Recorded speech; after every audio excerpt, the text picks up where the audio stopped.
Good morning and welcome to Authors at Drucker. I'm Dave Specht, Senior Fellow at the Drucker School of Management. At the Drucker School, we aspire to become the global meeting place for the world's most influential business owning families. Today's conversation represents progress in our achievement of that objective. Authors at Drucker is an interview series where we feature top authors that write about issues impacting business owning families. Authors at Drucker is made possible from the generous sponsorship of the James E. Hughes Jr. Foundation. The foundation is dedicated to advancing the study of family governance and generational well-being. We at the Drucker School feel very aligned and very grateful to Jay Hughes and his foundation. On the last Authors at Drucker, we featured Wendy Sage Hayward and Barb Dart and their new book, Own It: How to Develop a Family Enterprise Owner's Mindset at Every Age. If you missed that interview, please check out our YouTube channel for the replay. And today I'm joined by my good friend David C. Wells Jr. David is president at Greycourt and Co., which serves ultra high net worth families and has nearly 24 billion in assets under advisement. David is also the author of When Anything is Possible. We'll be talking about that a little bit today. And he also authored another book called The Family Enterprise Playbook. So I'm going to cherry pick my favorite parts of both, and we're just going to run wild on this. David, thanks for joining me. Yeah, thanks so much for having me. It's great to be here, and special thanks to you and the Drucker School, and of course to Jay for his generosity in making this thing happen. So glad to be here. Absolutely. Well, the first topic that shows up in both books is the concept of identity, and something that I'm fascinated by. The question of who I am seems pretty straightforward until you actually think about it for yourself. It's kind of like, wow, who am I? And as you think about the question of identity, why does it seem to amplify in difficulty when magnified by financial capital? Yeah, it's a really thoughtful question. A couple thoughts come to mind. I think at a high level, if we think about wealth ultimately as something that kind of is a magnifying glass on kind of who you are, who you actually are, in many ways, it just allows people to kind of turn up the volume. And so what that means is that as folks interact with their wealth, it just means that they're playing at a different level of intensity than kind of the average person on the street. And so I think when you combine that then maybe with this other idea that for individuals and families that come into circumstances of financial means, they also skip like the two levels at the bottom of Maslow's hierarchy of needs. And so they immediately end up being in a situation where a lot of their time can be devoted to questions of meaning and purpose and self-actualization, those things that are really core to our sense of place in the world, what's most important. And when you have the time and ability to be focused on that, you can't help but have to then wrestle with these questions of, well, where do I as a person intersect with that sort of work? It's both kind of the privilege of coming into circumstances of financial blessing, but it's also the responsibility to kind of begin to wrangle and wrestle with some of these questions on your own before you kind of go out into the world and use your resources to make an impact, hopefully positively, but sometimes negatively, obviously. Well, and as I look at families, especially the rising generation, I feel a great deal of empathy for them because many times just because of their last name, they're not given a lot of runway to develop their own sense of identity and who am I, and the public or friends, start to, you know, I guess categorize them in certain ways and put expectations on them that are not fair necessarily, but it is what it is. And so, anyways, I maybe this is the group that would have empathy for that that group. And Yeah. they need that empathy, but that development of identity is something that I think it develops and begins to develop at a pretty young age, but when magnified by financial capital, especially early in life, I think it can be really bewildering. I think it's exactly right. I mean, especially in that kind of critical early adulthood window where people are really wrestling with these core questions of, purpose, vocation, life partner, and the choice of a spouse, most likely for most folks. Those sorts of things are the critical work of that era period of time. What I think Meg Jay calls like the defining decade of the 20s. It's really so critical to the work. And if someone gets short-circuited on that, whether it's intentional or just due to circumstance. Like you end up missing something that then honestly begins to have ramifications into the 30s, 40s, and beyond, because you didn't have the opportunity to really wrestle with that. It does seem like, I mean, obviously, like for individuals of families where the name signifies something even before that person arrives, almost you have to be that much more intentional to find circumstances and places where you can be kind of quasi-anonymous to do that sort of work. Maybe it's, moving abroad and to work abroad, or attending university in an environment that's, slightly different. Finding, those places where you can just be, yourself, independent of the legacy that you've inherited, seem more and more important. A lot of times families don't give their young folks the the space to do that sort of work, by either putting them into the limelight too quickly, or creating, frankly, monetary structures that allow, perhaps like frankly too early access to financial resources that then limit the person from having those kind of early experiences of struggle, and accomplishment that comes through persistence. If there's too much too soon, you create this kind of air gap of development in that early 20 period. And then over the next, 20 years, it really manifests into somebody who's just not fully actualized as a human being. Yeah, when I interact with founders and, these founders want to give their children an easier path, or experiences as a young person that they didn't have, oftentimes it backfires on them, because the very traits that made them great, which are grit and resilience and just won't quit, they're essentially removing the things that created those attributes for them in their life. And it's really bewildering, I think, for kids, and they expect to become like their parents, but they're not going to live the same experiences that their parents are living. It's Yeah. really challenging. There's this tension, and I think you'll hear this as a common thread through a bunch of our of the questions and conversation today, which is a lot of this is paradox, right? Which means that like two things have to be held true at the same time. And so even for families where the wealth creator came from really impoverished circumstances, or had to overcome a lot to achieve, like absolutely, like they want a better life for their kids. Like they want them to avoid some of those hard things. On the flip side, like I also spend time with a lot of families that engage in a kind of, let's call it like performative hardship, where they put these like false opportunities for development on their kids that are not based in reality. And it's more of like, oh, I did this. I had to walk uphill in the snow both ways to school. Like, we're going to do these things for you. And that actually rings really hollow to children as well, because they know it's not real. They know that there's no stakes to the hardship. It's just like some hoop that's been put out for them to jump through. And so even something that is meant well actually doesn't necessarily get the results, because it's not done with the same level of stakes that the person who really has to go through those things. So it's trying to kind of find this middle path of like exposure to things that teach grit and persistence, but it may come in other areas, right? It may come through teaching. Like one of our kids has become a really serious runner, and so we're so excited to watch him persist through cross country and track practices, because he's learning that grit and hardship, but he's just getting it through a slightly different door. I think that's the way that families should begin to think about these things: is how do you take the big lesson that was learned, but maybe find a slightly different way to apply it, knowing that you can't replicate the same circumstances that created who you were 20, 30, 40, 50 years ago. Yeah, manufacturing hardship just doesn't really work. But I agree, there's different ways, whether through sport or just any ambitious pursuit, you're gonna learn some grit. For my own kids, they've at age 18 or 19, they've chosen to serve missions for our church, and they go away, sometimes to a different country. I have a son in Brazil right now. We don't have to manufacture hardship for him. Like he is understanding that he can do hard things, and he can learn another language.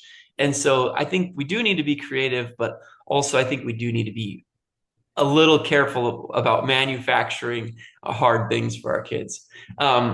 One of the great challenges in planning for business owning families is trying to, help them crystallize the options and discuss the financial and also non-financial implications of each of those decisions. As you think about kind of the stop signs along the way, as someone is trying to plan, like some of the things that cause them pause and allow them to and don't allow them to make decisions, what are some of the unanswered questions that you found that paralyze people in even making decisions that would be a blessing to their family? Yeah. A couple of thoughts come to mind. One of the things that I think gives people pause is frankly just the speed with which things happen around a wealth creation event. When the deal is going to happen, the business is going to transact or whatever that might look like. The pin action, to use a bowling analogy, right, is pretty aggressive, and so that sort of environment to then have to make these really big decisions in can feel really chaotic, and I don't know if this is true from your own work and practice, Dave, but like a lot of times what I find is many families that have been fortunate to build really phenomenal businesses, they don't necessarily think about themselves as wealth owners or wealth creators. Really, they probably started a business because they needed a job to provide for their family. They kept at it with a bit of luck and a lot of hard work. They've created this kind of pool of assets, and so there's this identity gap of, oh, I knew I was a business owner or a job creator or a good force in the community, but this sense of the wealth as a kind of as its own kind of tangible reality, in many cases, is a very new phenomenon. And so, as a family kind of comes into these environments where they're making these choices, taking a beat to start to wrestle with some of these questions of where we started the conversation, identity and purpose. Doing it in an environment that's fast-paced, many of the decisions have to be made quickly. You've got, really great advisors on, tax and legal and investment that are saying, here's all the things that if we can make these decisions quickly, here's all the money you're going to save on taxes or the like. And that just creates an environment that's really, fraught with risk. And then really the primary thing that I hear families express is a very genuine and deep-seated desire to not screw up future generations. Mm-hmm. They want to both bless future generations in some capacity, but they don't want to do harm. And the challenge with that is that it's harm as a concept feels a bit like the boogeyman. Like you don't really know what it is. You know it's out there and it's coming for you, but what do you do with that? Mm-hmm. And the challenge is then, can you begin to then actually define and then begin to quantify, like, what is the risk that you're trying to avoid? Like, is it a risk of we're worried about the family or future generations destroying large amounts of the principal value that's been created? Is it concern about overconsumption? Is it concern about underconsumption? What does that actually look like? And the more you can begin to walk with the family to say, okay, let's deconstruct this. Let's really start to put numbers to it. It a lot of times what I see is two things happen. One is it turns the emotional tenor of the conversation way down. The second thing is it also helps people realize that in many cases, kids don't need as much money as they may have thought when they began the conversation. Because when you say, oh, I want to give money to future generations, and you say, okay, well, let's talk about, well, what lifestyle do you want your grandchildren to have or your great-grandchildren? Where on a spectrum relative to, the U.S. population, for example, like where do you want them to be? Like when you start to then put numbers on that and to put some very sensible, portfolio type investment assumptions around it, you get to numbers that are actually, in many cases, quite lower than perhaps was originally anticipated, and in an aggregate amount, frankly, quite a bit lower than the size of a lot of the fortunes that are being created today are. That brings us to this kind of other stopping point, which is if my family doesn't need all of the money that's been created, what am I going to do with it? And that's the other thing that I think gives people a lot of questions, which is in many cases, it becomes a question around philanthropic engagement, giving back to the community, which sounds really noble. And in many cases it can be transformative, but it's really hard to give away large amounts of money really thoughtfully. And helping the family to begin to think through, how do I give away $5 million a year, 10, 100, really large sums, and do it in a way that both blesses the individuals that are going to receive it, but then also doesn't create institutions that are dependent on the philanthropic desires of the family. It's really, really complicated. So that's a bunch of thoughts for you, and happy to dive in on any of those in greater detail. Yeah, I was working with a business owner many years ago, and he received an offer out of the blue to purchase his manufacturing company. He had 400 employees. He was in his early 50s, and he did all the due diligence. We went all the way down the path, and he decided, I'm not going to sell the business. And I asked him kind of in a quiet moment, like, what was it? Like, we went through everything. What was it? And he basically said, I think if I sell the business, I will become obsolete in this community. Yeah. I have 400 employees that kind of depend on me now. Like, people ask me for my opinion. If I liquidate and become, financially wealthy, but I don't have the influence that on these 400 employees' families, like I don't know that I'll be fulfilled. And so that was what kept him from selling the business. And it was kind of like, wow, like as an advisor, I had no idea that that was going to be the thing that would stop the transaction. And so, I think for advisors on the phone that are listening, I think we need to look at a lot of the non-financial kind of complexities that go into the decision-making process to pursue a liquidity event or not. And we might be surprised what keeps a liquidity event from happening. Yeah, that's a great story. And I think the thought I would maybe also add to that or conjecture is the risk of, so in that instance, right, you have a business owner whose life purpose and journey is really around this role that he's created for himself around the business. The challenge would be then if you were to then take that business and put it into either trust or planning structures that basically pass it on to future generations of the family, whose journey of happiness in life has nothing to do with that. That was really that person's path to create the business. And a lot of times where you see families kind of get as time passes, a lot of angst arises is that you end up locking future generations into these shared endeavors that they never signed up for. Because there's a perception of if a family sells a business that's somehow a failure of the family. And in many cases, it's absolutely not. It's actually saying like, this is the family being a really great steward of the business to say, the future generations of the family are probably not likely to want to continue to own the business. And so giving both the business the freedom to flourish without the family, and then the family the freedom to flourish without the business, having a really sober conversation around that can be really impactful. And in many cases, families say like, yep, that's exactly what we want to do. Or others, it's the catalyst where the family does link arms to say like, you know what, this is really important to us. We really want to continue to do this. In many cases, though, it's just such an implicit norm within the family. They never have the conversation until after the event, after the passing, after the inheritance. And then it just costs a lot of time, heartache, and money to unwind things. Yeah. One other quick aside. I'm working with a business owner right now, and again, they have an incredible offer to sell the company, and all the business owner wants is to be relieved of the weight of the business on their shoulders. They have three generations that are kind of depending upon Sure.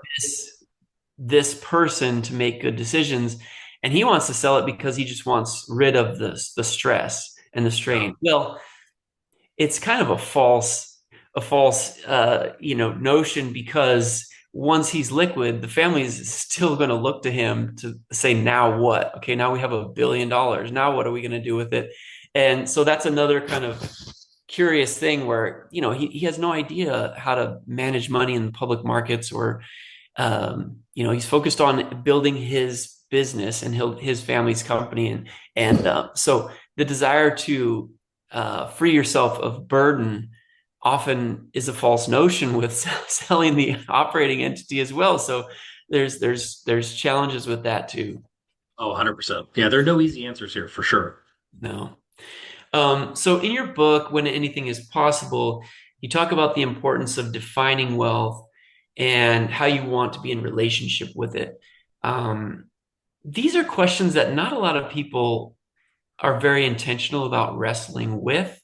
Can you talk about your own personal journey with kind of expanding and redefining wealth for yourself? Yeah, yeah. So when I wrote that first book, and even I think it's even in the introduction, I kind of wrote, maybe tongue in cheek, but not really, that I wrote the book for myself, which was, really wanting to wrestle with some of these questions. And for those of you who don't know me, like my own like kind of life story is always this mix of like left brain, right brain, where I was a business major in college, but a philosophy minor. So I've always kind of balanced this like very theoretical, like philosophical meaning, purpose, orientation with like the very pragmatic of like, well, what do we do with this? From my own personal journey and really kind of trying to understand um, how to intersect with wealth in a healthy way. I think when I was a lot younger, it was very easy to posture and adopt this attitude of, of saying like it, kind of having the if only then what would happen. So like if I only had access to this, or if I only had these possessions or this house or whatever that looked like, then I would feel happy, fulfilled, whatever the kind of normative statement that I would make at the time. And what I found was like as I got older, like I and was saw more professional success and things that kind of move the needle on the balance sheet, so to speak, like the if onlys, a lot of those things kind of got checked off the box, right? We were fortunate enough to be able to do a lot of those things. But then what I saw was like the logic of that statement of like if I only had this, then this would happen. Like it didn't work out. Like what I found was that like the then didn't ever happen. And so for me in my own journey, like that really required what required a couple of things that happened. Was one was I had started a business that didn't work out, which really kind of put me into this place of kind of the dark night of the soul, because it was my first real experience with like real tangible failure. Both kind of personally and professionally. And then that put me. Fun to talk about publicly, isn't it, David? Oh, well, it is now that it's been like a decade. Like it's like there's enough emotional space. Yeah. But honestly, like it really put me into a place where I was able to go begin spending time with a couple of counselors, some coaches, surrounded myself with some folks that were really, really helpful in both unpacking like what was going on emotionally around some of those events. Frankly, helped unpack a lot of the like the thinking in my own brain of the if only then I'd be happy kind of statements.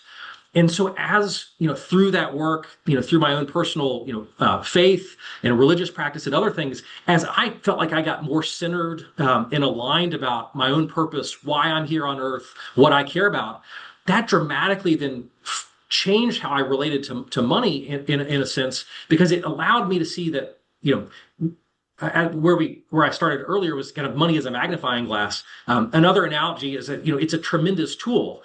It's a horrible master, but a great tool, I think is kind of the old saying. It allowed me to then begin to see financial resources as something that I could then begin to deploy towards the things that I cared most in the world.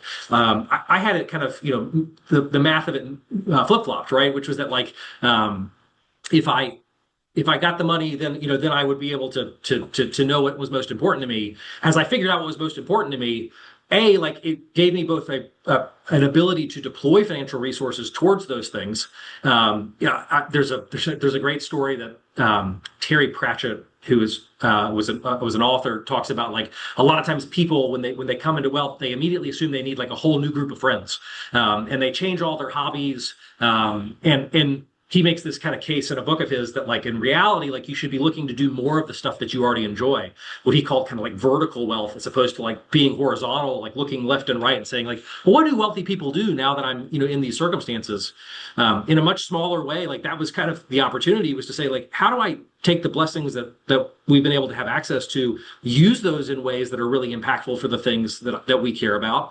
And then that gives just a lot more freedom to then be generous, and then honestly, I think to be a bit more rational, I've probably seen more investment success after wrestling with some of those things, because it changes the way you behave towards risk, and as you evaluate investment opportunities that come along.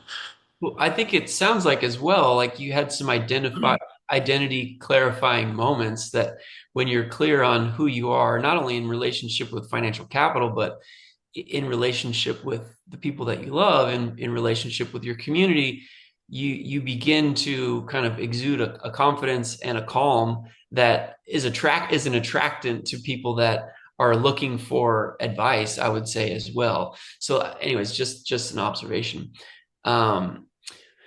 One of the things, it seems like our relationship with financial capital is also largely dependent upon like how we receive it, whether it came fast or it came slow, or whether we earned it or it was inherited. What are some of the things we can do to be maybe more intentional about how we interact with and feel about financial capital, as as we have stewardship over financial resources?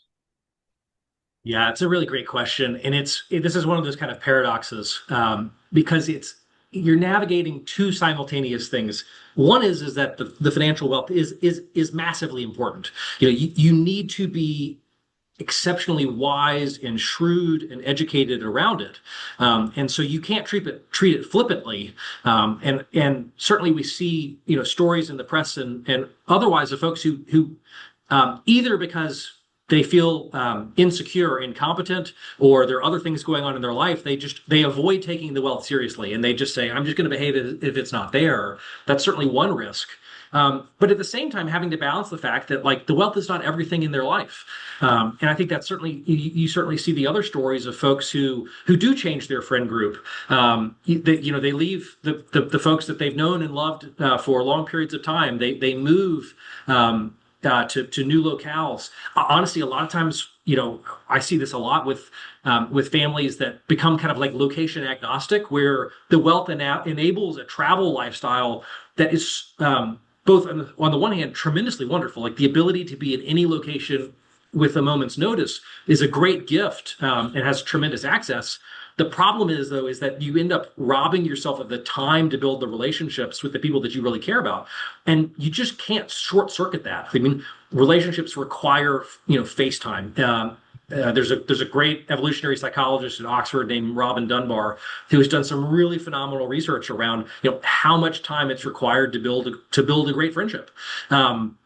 So as individuals want to be more intentional with their wealth, it's trying to kind of find this like, I need to be wise, I need to be humble about what I do and don't know, but then also like keep it in perspective so that they're not making it, their entire identity, their entire lifestyle. Oh, I only hang out where rich people do, and we do only do rich people things. Like you're robbing both. You're robbing yourself of a lot of tremendous life experience, but then B, it's probably making you less well off as a human being. Interesting. Very interesting. Well, we're about halfway there, so I want to just encourage those that are here with us today to start to, in the chat, feel free to submit your questions. Towards the end, we will open it up for questions, but just wanted to put that reminder out there. I have a couple more questions before we get there, though. David, many middle-class Americans equate having enough money to not needing to work anymore. And if that's the mindset, kind of the relationship between work and money, it feels like it could become really problematic if a large sum of money, happens to drop in your lap, whether it's from an inheritance or from the sale of a business. Can you talk to why that relationship between work and money might show up as problematic? Yeah, it's a really great question. And I think you see this in the FIRE community. So for those you've dialed in who aren't familiar with it, the acronym is FIRE, stands for Financial Independence, Retire Early. It's a really dynamic and vibrant online community of folks.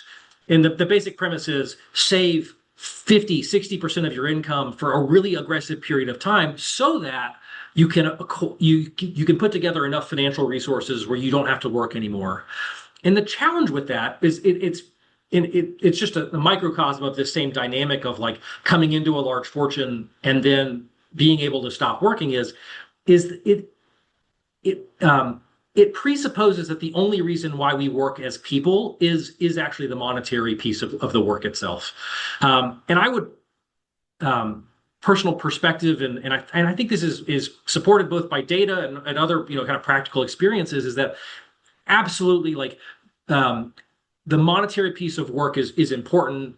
Supporting yourself independently, I think that's tremendously good. But there are such real life benefits to the actual vocation that someone takes on. I think as people, we are wired to want to be of service to others. We see this with our kids. When they're from a young age, like whenever they do something that can help out mom or dad, like there's such a sense of pride that a young person is at 2, 3, 4, 5 years old knows and is really, really proud of. That dynamic doesn't go away. It gets lost within the stress of work, within the monetary piece. But the reality is that when you separate out that need for earned income, there's still a need for contribution. There's still a need for service to others, the chance to make an impact.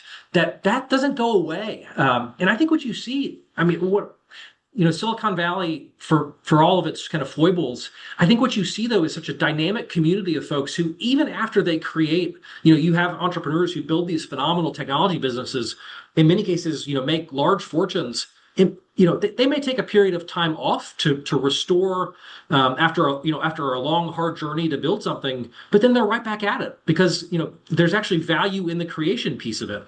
That sort of work, the create, in many cases, being freed up to be creative in a new way, is tremendously life-giving.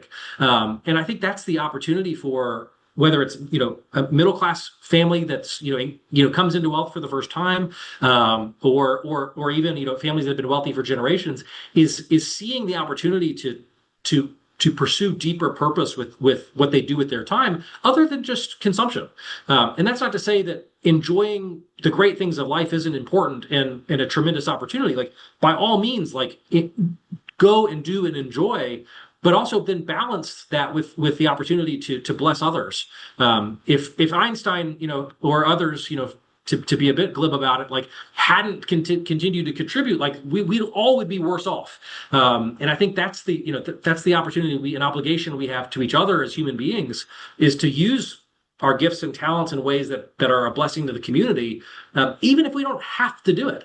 Yeah, one of the things I think that inspires communities like FIRE or other communities that are aggressively pursuing a goal to, accumulate a certain amount is because it's an ambitious pursuit. Yes. I actually think it's less to do with, achieving a specific outcome, but it's like a rallying cry. It's something to chase down. I know that my wife and I had that experience. We wanted to not owe anyone anything. And so this dogged determination to own our house. Yeah. And when we finally made that last payment, I expected something very different. I expected more joy or whatever. I don't know, but it wasn't there. And I needed something else ambitious to chase.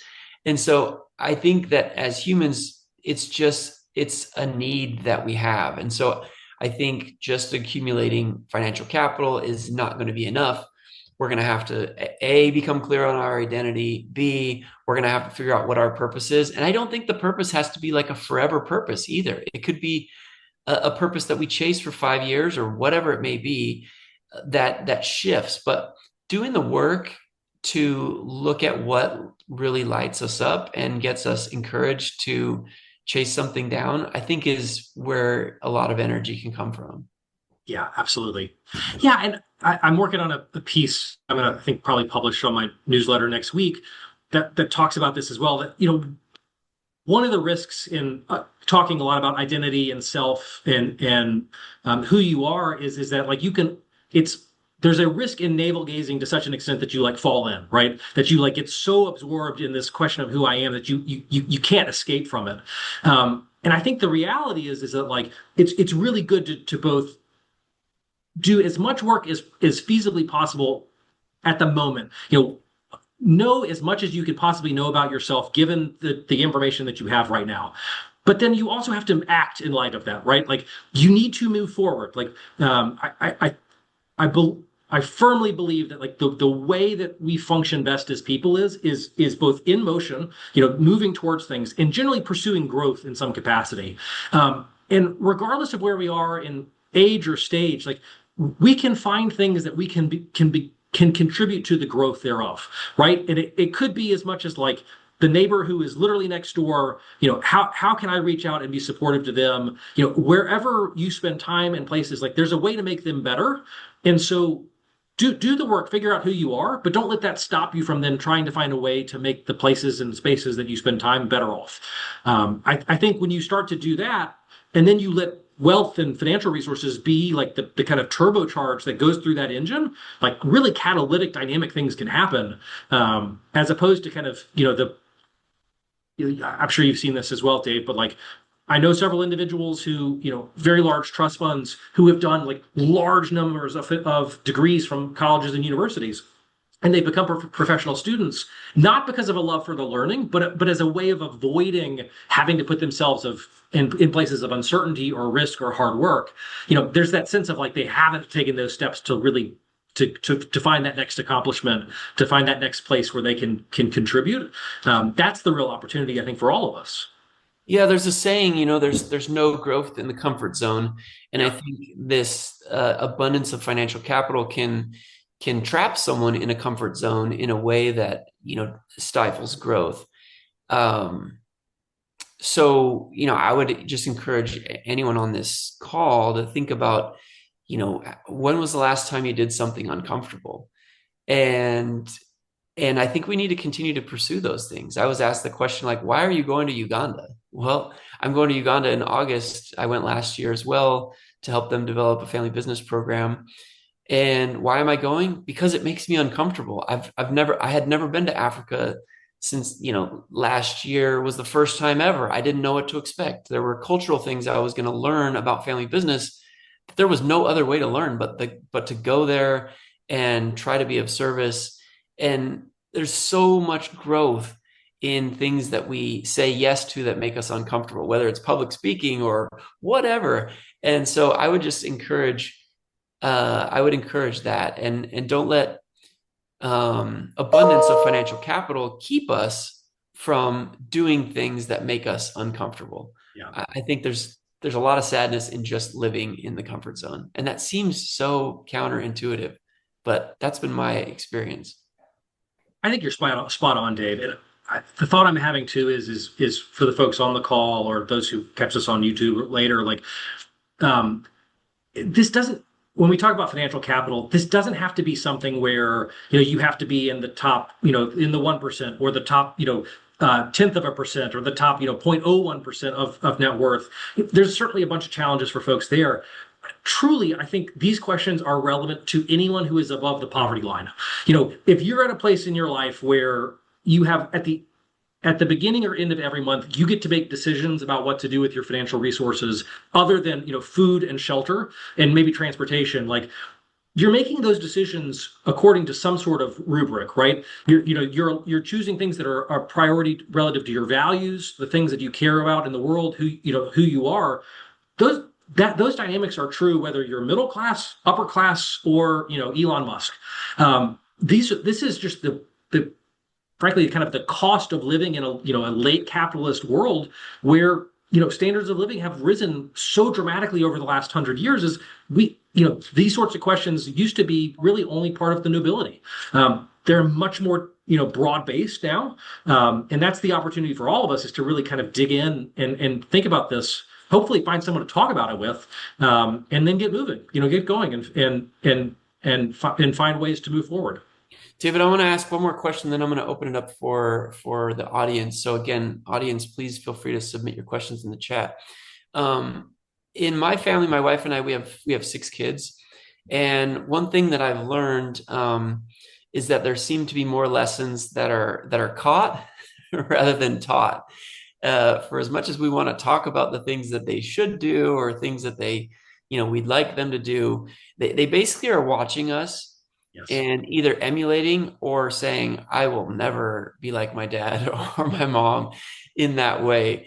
So what advice or words of wisdom or caution would you offer to parents seeking to enjoy their financial success, but at the same time, not burden their children with a larger than life expectation for lifestyle expenses? Yeah. That's Yeah. a big question, I know, but It is, and this is the tough thing, right? Which is and we talked about this a bit earlier. Like you may not want your kids to struggle and go through some of the things that you walked through earlier in your life, and you also at the same time want to enjoy the right and just rewards of a lot of hard work and good fortune, right? Like that's 100% I think appropriate. That's there.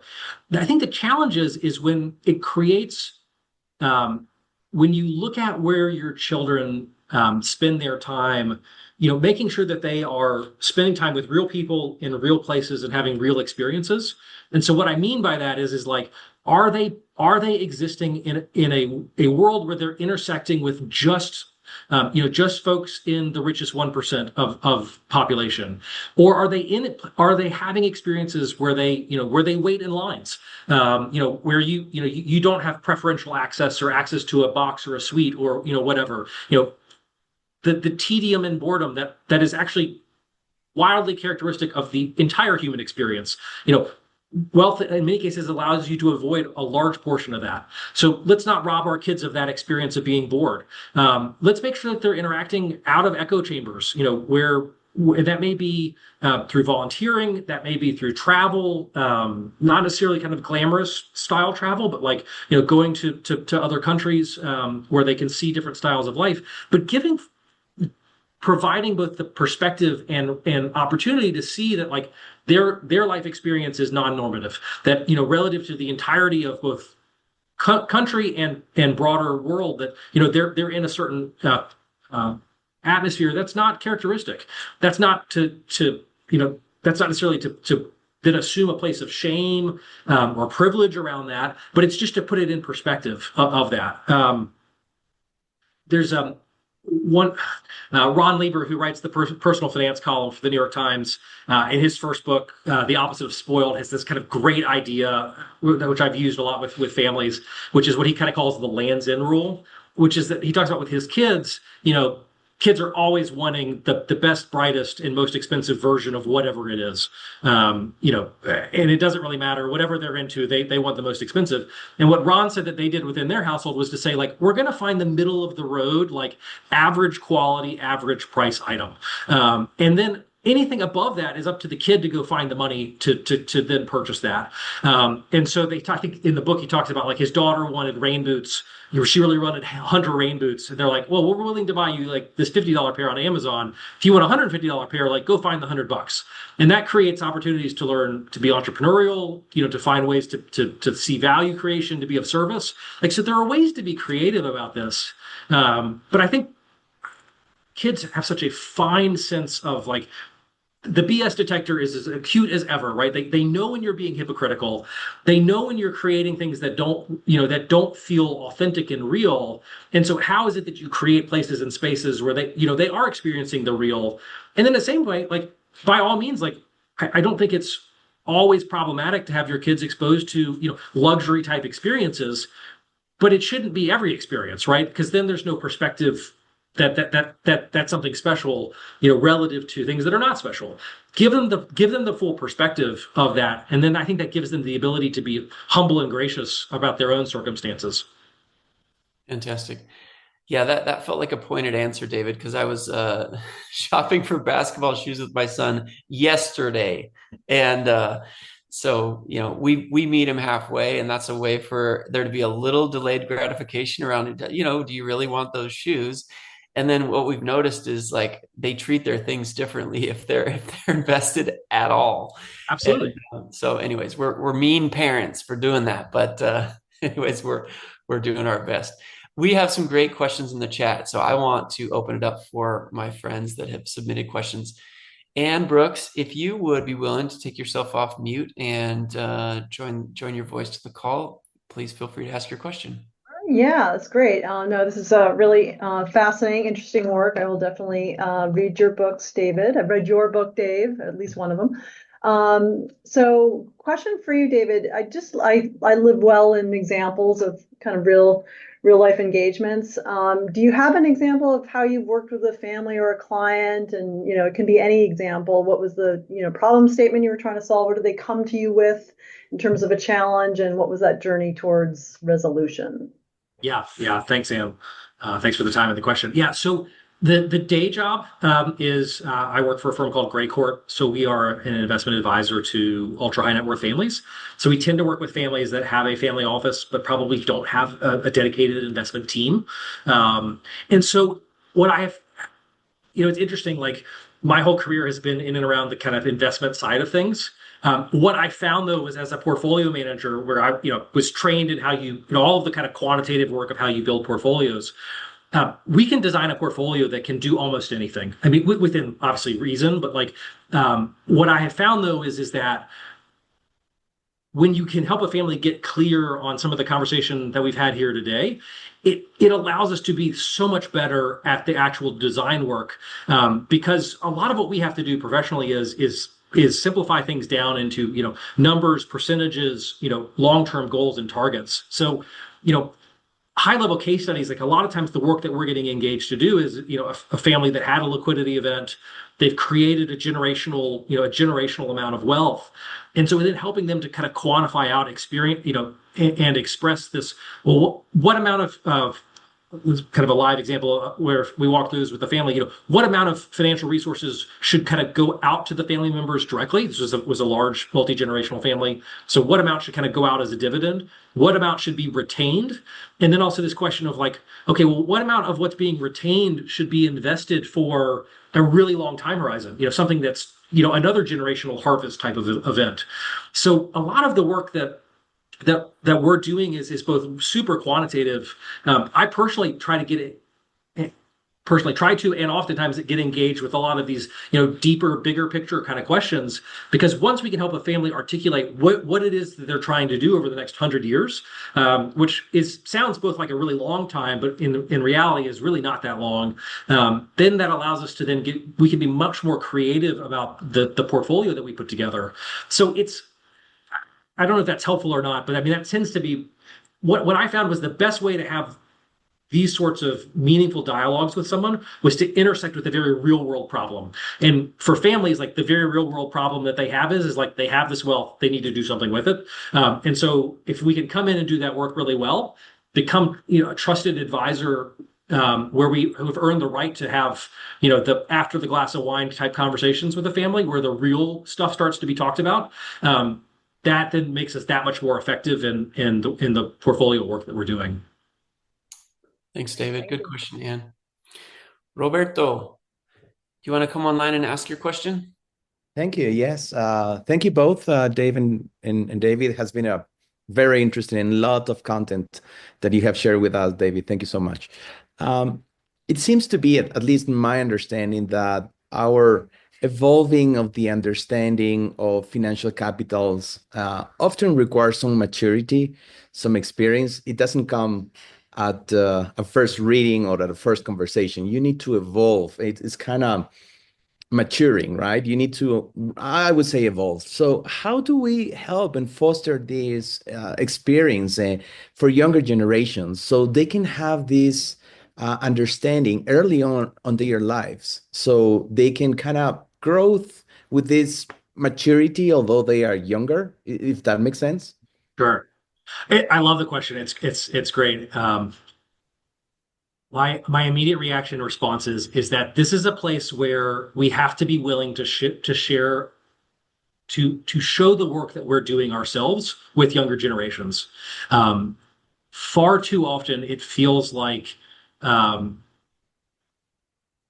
these sorts of dynamics become something that's like a finger wagging exercise of like there's some older person in the family, whether it's a parent or grandparent, that says like, you young folks aren't doing X, Y, and Z, but they never really talk about why X, Y, and Z changed their life. And I think what David and I were talking about earlier, what I mentioned earlier, is like kids know that. They can smell that it if it's so important that they do the work, but you're not willing to talk about why it's important to you, there's this cognitive mismatch. Like there's a dissonance to it that I think folks reject. I listened to this great interview with Arthur Brooks recently where he was talking about some academic research that they found that one of the single greatest predictors of religious, the desire of future generations to continue the religious practices of their parents was the level of faithfulness of the father figure in the household. Mm-hmm. And so the way I interpret that is like, look, when kids see dad do X, like they take that to heart really well. So if dad says that, these things of spiritual capital are really important, but then doesn't have any life practice that reflects that, like kids say, well, he says it, but he doesn't do it, must not be that important.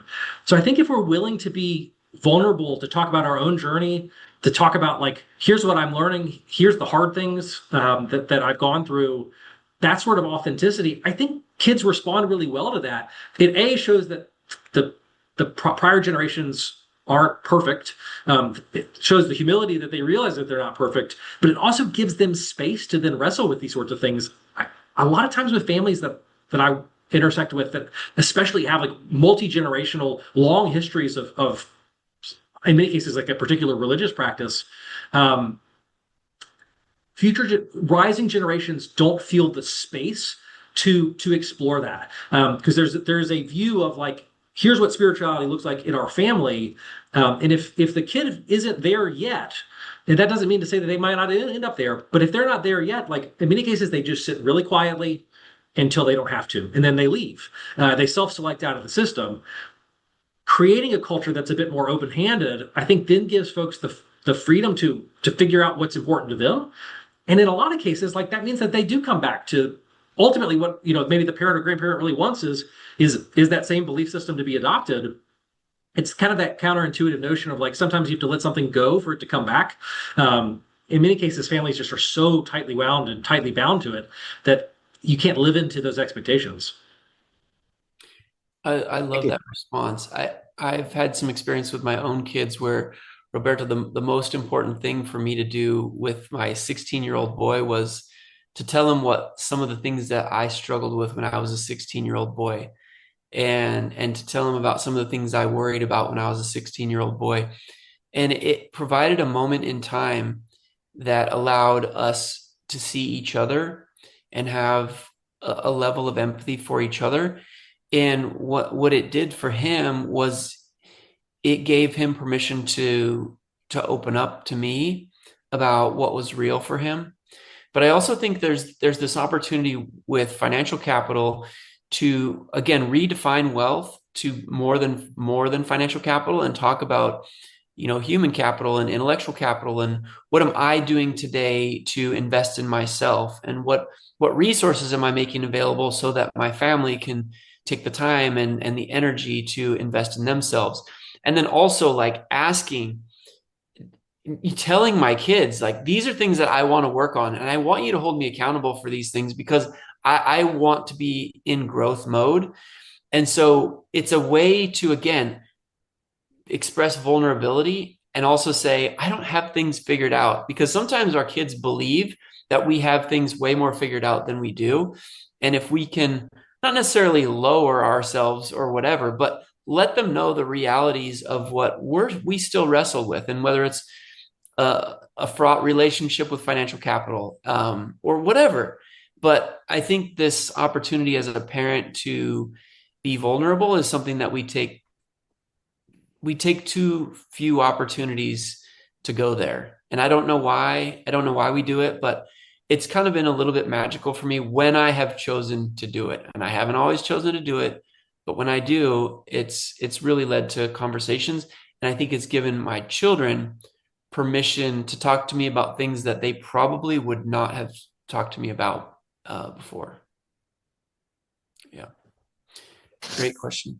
Any other questions from the audience? We have just a couple of minutes left before we close. If you want to raise your virtual little hand and I can call on you. And if not, I will ask one more question. Okay. One last question. We'll just make it a zinger, David. How about that? Sounds great.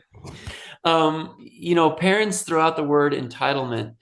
And I have this belief system that children aren't born entitled, and they don't even develop as entitled. Parents create entitled kids. I've worked hard. I want my kids to have what I didn't have. That's my entitlement. That's my entitlement showing up to them. So what are your thoughts around parents wrestling with their own entitlements and then creating these kids that then feel entitled? Any thoughts on that? Yeah. So entitlement, I think, is one of these words that we use to hide what we're really saying. So I wrote a little bit about this a couple months ago, but in many cases, when people talk about entitlement, what they're actually saying is I don't believe you're worthy of the behavior that you're exhibiting.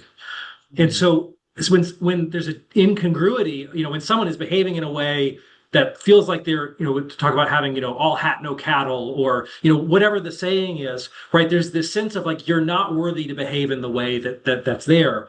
That actually is probably closer to the real question, which is, okay, young person, in many cases you hear it expressed around like, oh, there's an inheritor of wealth that's behaving in an entitled fashion, and older generations casting judgment to say they're not worthy of that.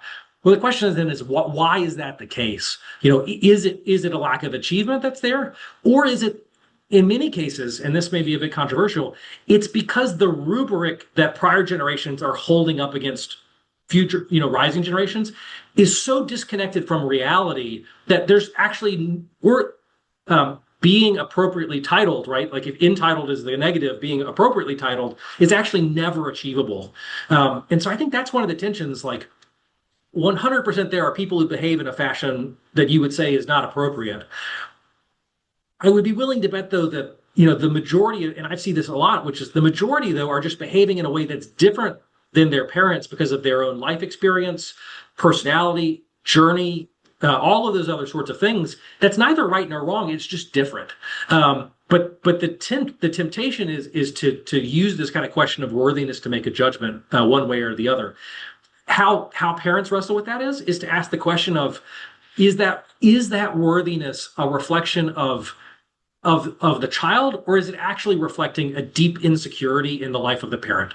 Is the thing that I'm most sensitive to others being worthy of actually reflective of my own greatest place of shame or sense of unworthiness? And I'm now trying to kind of counteract that. My guess is that if you can really begin to unpack that, you might be able to find a place where you can begin to put your own dynamics in the appropriate container, and then perhaps be a bit more gracious to others, and appropriately judgmental where it needs to be in the life of those who are behaving badly. I think you nailed it. I think as a parent, kind of pointing the finger of scorn, it's more an indication that, I didn't prepare them for this, and now this is going to reflect on me, rather than them worrying about their children being entitled. Such a fascinating conversation, David. As we wrap up, I just want to thank you for coming on and joining us on Authors at Drucker, and sharing your wisdom. Again, for those that haven't read your books, feel free to go pick them up. This one is probably one of my favorites, When Anything is Possible. Beware, it will leave you wrestling with some of your own questions, and I think that's a good thing. So again, thanks, David. Yeah, thank you, Dave. It's been great. Appreciate it. So just some closing remarks. Next up on Authors at Drucker, we're doing a double header this week. So I'm going to have John Langston, founder of Republic Capital Group, an industry-leading wealth and asset management investment banking firm, join us. He wrote a book called 24% More, and we're going to have that conversation on Thursday, June 19th, and I hope you'll join me for that conversation. Again, thank you all for joining today, for giving of your most precious asset, your time, and look forward to seeing you on the next one. Thanks, everyone.